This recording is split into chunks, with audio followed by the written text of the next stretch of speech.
Side होइए sir, side होइए sir, थोड़ा साइड होइए।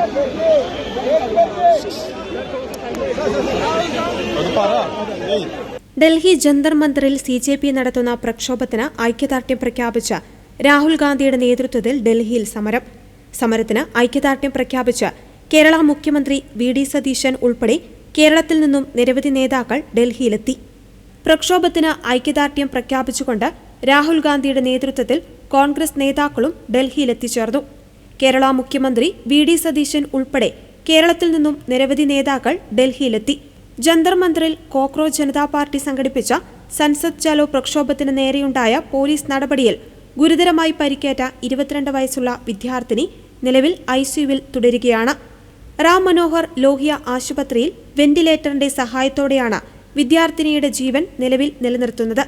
കഴിഞ്ഞ ദിവസം പാർലമെന്റിലേക്ക് നടന്ന മാർച്ചിനിടെ പോലീസ് കണ്ണീർവാതകവും ലാത്തിചാർജും പ്രയോഗിച്ചതിനെ തുടർന്നുണ്ടായ ഓട്ടത്തിനിടയിലാണ് കഴുത്തിനും തലയ്ക്കും ഗുരുതരമായി പരിക്കേറ്റത്.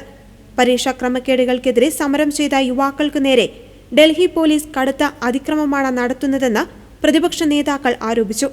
പോലീസ് നടപടിക്കിടെ നിരവധി പേർക്ക് പരിക്കേൽക്കുകയും പലരെയും കസ്റ്റഡിയിലെടുക്കുകയും ചെയ്തിട്ടുണ്ട്. എങ്കിലും ജന്തർ മന്ദറിൽ താൽക്കാലിക പന്തലുകൾ ഉയർത്തി സമരം ശക്തമായി മുന്നോട്ട് കൊണ്ടുപോകുവാനാണ് CJP പ്രവർത്തകരുടെയും സമരസമിതിയുടെയും തീരുമാനം.